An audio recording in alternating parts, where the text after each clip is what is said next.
एक पुलिस वाले ने मेरे से कहा, एसपी था वो, फिर मैंने कहा देखो सबसे ज़्यादा तुम्हारे थाने से गायें निकलती कटने के लिए। तो उसने सोचा बाबा जी को सब मालूम है, इनके सामने झूठ बोलना ठीक नहीं है। वो समझ गया कि बाबा जी पूरे ज्ञान रखे हुए, झूठ बोलेंगे तो अभी महाराज जी सिद्ध और कर देंगे। तो उसने कहा जी, मैंने कहा तुम्हें विकल्प नहीं आता, तुम्हारे सामने से गायों के ट्रक निकल रहे हैं तो उनको जाने देते हो? कानून के खिलाफ है, तो धर्म के खिलाफ है। हमने 2-3 मिनट में उसको खूब जम के हवा ली। जब हम कह के थोड़े बनाएंगे, बोले महाराज जी आपकी जितनी भरी थी सब कह दी, और कहना हो तो कह दो, मैं 2 मिनट और चुप बैठता हूँ। बोले महाराज जी अब मेरी सुनो,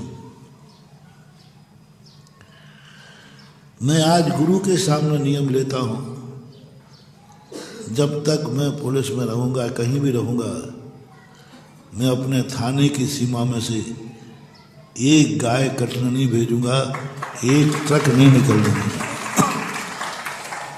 सुनो तो सही, वो तो तालियां मैंने भी बजा दी थी उस समय। मैं बड़ा खुश हो गया। मैंने कहा चलो, मैंने कहा देखो एसपी साहब बात से बोलो, महाराज जी देखो गुरु के सामने वायदा कर रहा हूँ, बस एक वायदा आप करो, प्रतिदिन यहाँ से 8-10 ट्रक निकलते हैं, इन सब गायों को मैं छोड़ूंगा कहाँ? हमारे थाने में तो जगह है नहीं, आप तो स्थान बता दो तो यहाँ छोड़ना है।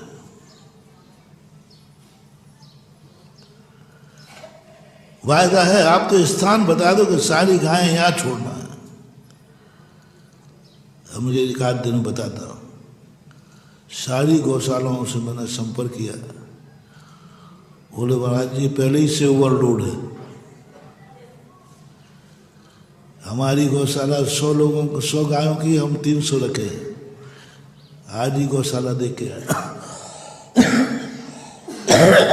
है 300,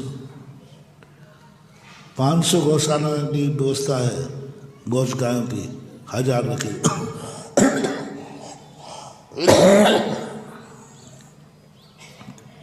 सब गायें ओवरलोड थी और हर गौशाला परेशानी से,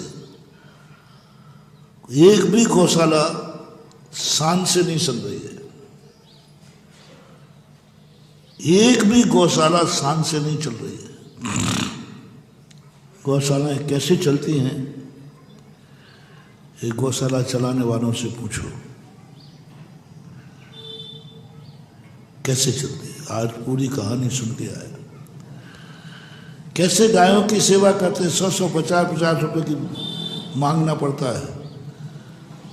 बासी हुई रोटियां तुम्हारे एक थैला लेके घूमता, भैया बासी रोटी डाल दो गाय को।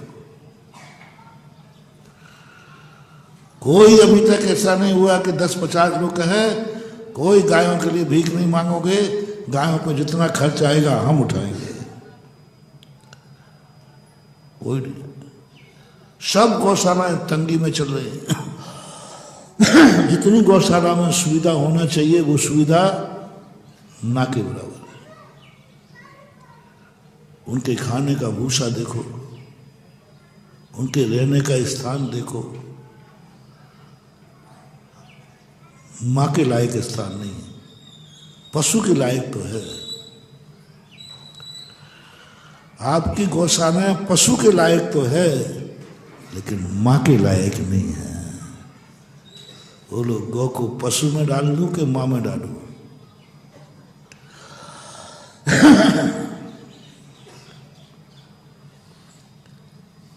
पशु मानते हो तो सारी दुनिया गाय को पशु मानती है, उनको गाय के प्रति कोई दया नहीं होती।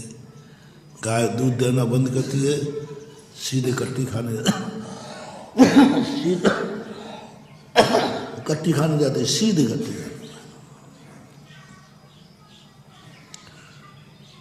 गाय देख लीजिए आप, भारत देश में गाय मरने के बाद सड़कों के किनारे कहीं पड़ी मिल जाएगी। कभी आपने भैंस देखी? मरी हुई पड़ी हुई कभी भैंस देखी? एक्सीडेंटल हो जाए बात अलग क्योंकि भारत में भैंस के ऊपर कोई पाबंदी नहीं है। भैंस को एक पशु माना जाता है, और पशु यदि उपयोगहीन हो जाए तो उसे काटने की छूट है। पशु यदि कोई उपयोग में नहीं आ रहा है तो उसे काटना बैलेड है मांस के लिए। मात्र एक पशु है गाय, जो उपयोग में नहीं आने के बाद भी आप उसे काट नहीं सकते। उसमें भी छूट रख दी, यदि विकलांग है तो काट सकते। इसका दुष्परिणाम मालूम क्या निकला है? जितने ये कसाई हैं, इनको खरीदते समय इनकी आंखें फोड़ देंगे, पैर तोड़ देंगे उनके, क्योंकि सावध गाय को काटने की मनाही है। विकलांग को अंधी कर देंगे, तेजाब डाल देंगे सीधी आंखों में आंख फोड़ देंगे दोनों, और फिर कहेंगे साहब हम तो विकलांग काट रहे हैं। कान काट देंगे, पैर काट देंगे, पैर तोड़ते हैं उनके कसाई लोग। मैंने खुद देखा है। शादी का विकलांग बोले महाराज हमें तोड़ना पड़ेगा, नहीं तो हम चुंगी चौकी पार नहीं कर पाएंगे। अरे हमने छूट दी थी दूसरे कारण से, और लोगों ने उसका दुरुपयोग कर दिया। हाथ पैर तोड़ते और कटने जाती है गाय, क्योंकि भारत देश में गाय को मां माना जाता है। मैं सारे पूरे देश से कहना चाहूँगा, आपकी जो गौशालाएं हैं वे पशुओं के लायक तो हैं, लेकिन माँ के लायक नहीं है। या तो माँ कहना बंद करो, या फिर गौशालाओं का स्टैंडर्ड सुधारो, जहाँ मनुष्यों की माँ पलती हो। और माँ का स्थान तो क्या होता है? माँ के समान सेवा नहीं हो पा रही है, माँ के समान भोजन नहीं है, माँ के समान माँ तरस जाती है।